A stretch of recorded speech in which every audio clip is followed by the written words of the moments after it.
Welcome to the Twins Bobbsies channel. If you're new here, my name is Rena. And my name is Lyric. Welcome to our world of fun. It's time for bedtime stories. Right. You ready? Yeah. Ready? Yeah. Yep. Okay. All right, you guys. Welcome back to another episode of Bedtime Stories with the Twins Bobbsies, aka Lyric. and Rena. all right. So, but I wanted to do things a little different tonight. And before we start to read about Junie B and see what she's up to, her and the bus, let's talk about something that you're grateful for. So, what's one thing that either of you was grateful for today? Who wants to go first? Lyric wants to go first. I'm grateful for my family and friends.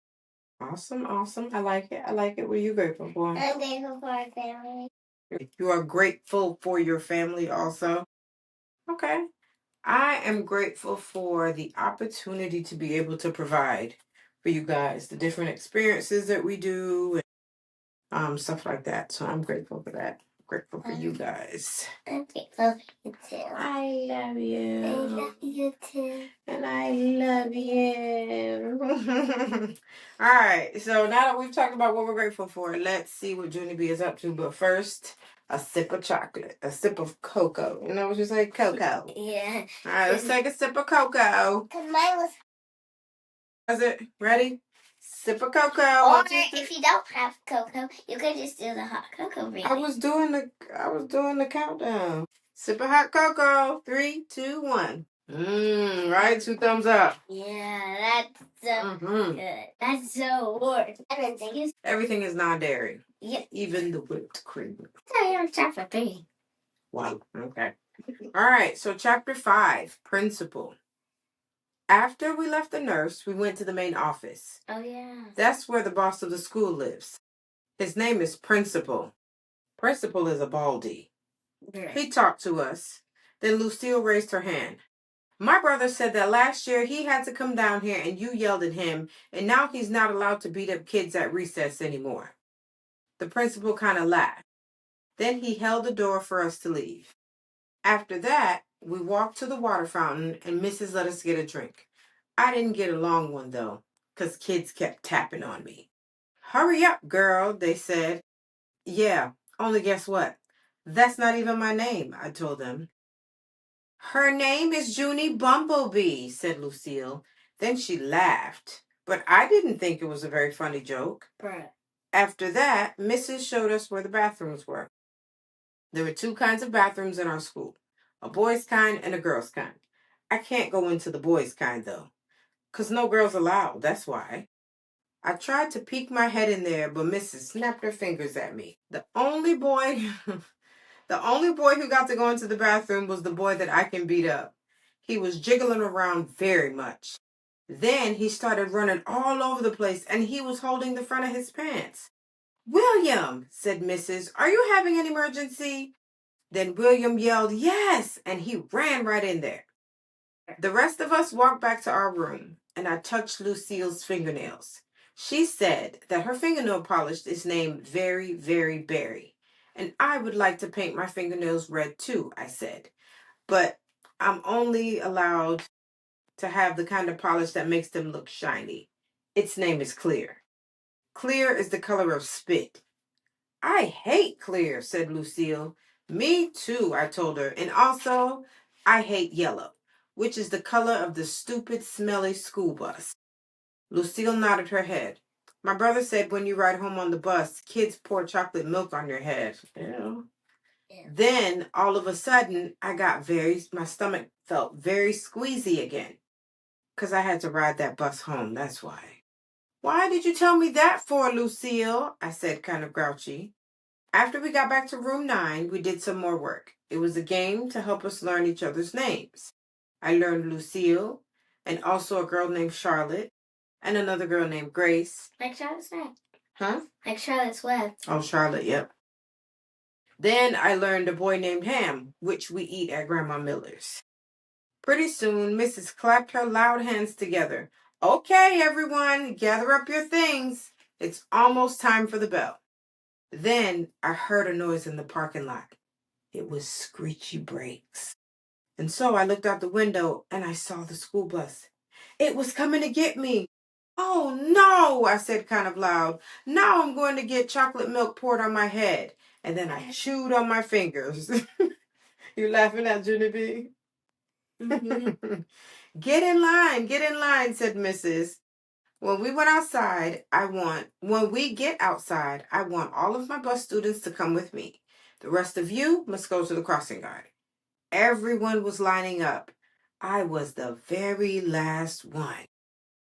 Just then the bell rang and Mrs. marched out the door. Then everybody else marched out too. Except guess what? I didn't. Chapter 6, A Good Hider. One more? You want to read one more chapter? Yeah? All right, let's do it. So chapter 6 is A Good Hider. So it's a picture here of Junie B hiding. She's being a very good hider. When you're the... Huh? Where's she hiding? It looks like she might be in a cabinet or under a desk or something. Or under the teacher's desk. Maybe. So let's read and find out. And maybe she's under a bookshelf. She could be. So let's read and find out. So when you're the very last one in line, nobody watches you. That's how come nobody saw me when I ducked behind the teacher's desk and hid. So she's behind her teacher's desk. I'm a good hider. One time at Grandma Miller's house, I hid under the kitchen sink. Then I made a growly sound, and sprung out at her. I'm not allowed to do that anymore. Anyway, I stayed scrunched behind the teacher's desk for a while, and then I saw a better place to hide. It was the big supply closet in the back of the room. And so I ran back there very fast, and I squeezed onto the bottom shelf. I squeezed right on top of the construction paper. Most of me was comfortable, except my head was sort of very tight, and my knees were all bended, like when I do a somersault. What's that? Kind of like a cartwheel, but with no hand. Well, I think back then we used to call. No, I think back then we used to call. Cartwheels. We used to call them somersaults. My teacher said that my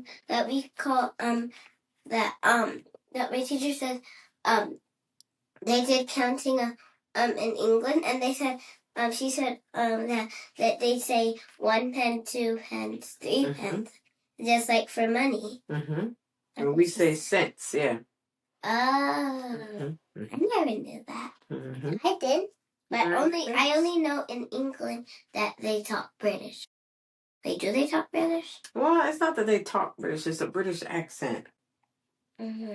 So, because they speak English just like we do, but it's just in a British accent. All right. So then I pulled the door mostly closed. Don't shut it all the way, though, and I mean it, I said right out loud. I stayed real quiet for lots of minutes. Then I heard noises in the hall, and some feet came running into the room. Big people's feet, I think. What happened? I heard someone ask. One of my little girls is lost. And a voice that sounded like Mrs. Her name is Junie B. Jones, and she didn't get on the bus. So now we've got to go out and looking for her. Then I heard some keys jingle, and the feet went running out again, and then the door shut. I still didn't come out of the closet, though. When you're a good hider, you can't come out for a very, very long time. So I just stayed up there all bended up, and I told myself a story. Not an out loud story. I just told it inside my head. It was called The Little Hiding Girl. I made it up, and this is how it went. Once upon a time, there was a little hiding girl. She was in a secret spot where nobody could find her, except her head was very tight and her brain was squishing out. But she still couldn't come out of her spot, or a smelly yellow monster would get her, and also some meanies with chocolate milk. The end. After that, I rested my eyes. Resting your eyes is what my grandpa does when he watches TV after dinner. Then he snores. And Grandma Miller says, "Go to bed, Frank." It's not the same thing as a nap, though. Because naps are for babies. That's why. And anyway, hello? Focus. And anyway, I don't snore. I just did a little drool. And then finally, when my eyes were done resting, they woke up. And so I came out of the closet and ran right to the window. And guess what?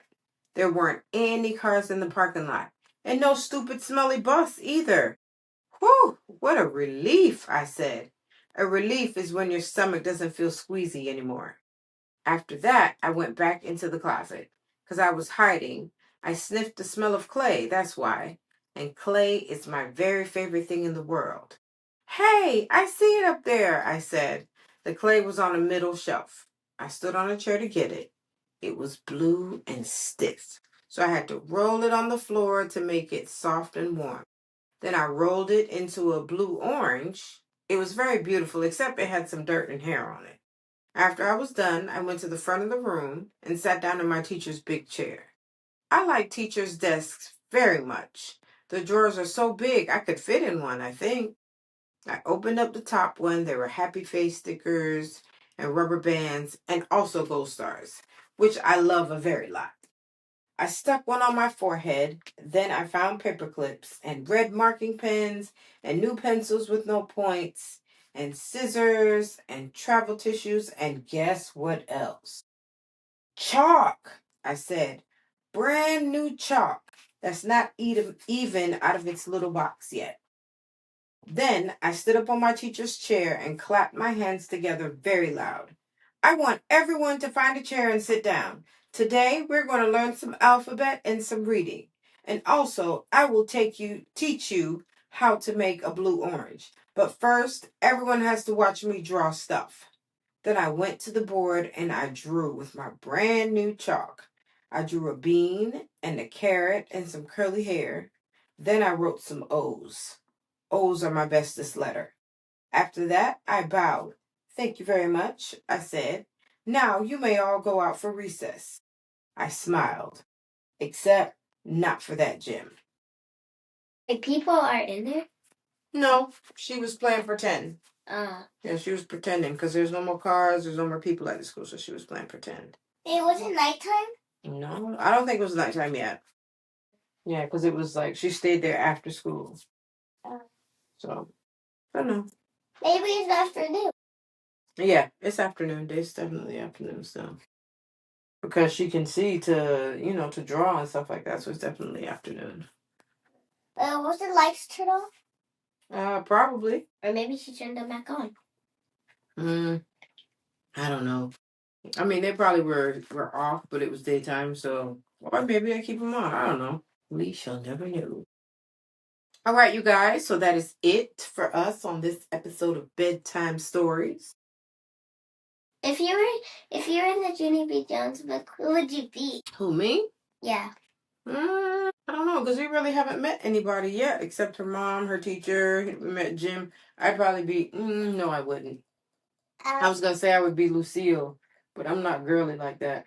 That's what I was gonna say. I was gonna be Junie B. Jones. You're gonna be Junie B. Jones? I want to be Lucille. You could be Junie B. Jones. Is Grayson is a girl? Grace. Grace is a girl, yes. Wait, I don't. It sounds like a boy name, but because I mean, old school I had a Grayson. Not Grayson, Grace. And from Inside Out. Was that her name, Grace? Yeah. Okay. Oh yeah. Yeah, just Grace. Riley, Grace, and something else. Dang, I don't know who I would be. You Junie B. Jones. Discuss? It would be discussed. That thing. No, Junie B. Jones. I'm be Lucille. I mean, discuss. From. Wait, who's that? That pencil. I don't know. All right, so let's say bye to the guys. Yep. See, come on. Bye, guys. Bye, guys. Thank you for watching our video. Thank you for watching our video. We'll see you next time. Please remember, like and subscribe to our channel. Thanks for watching. Don't forget to like and subscribe.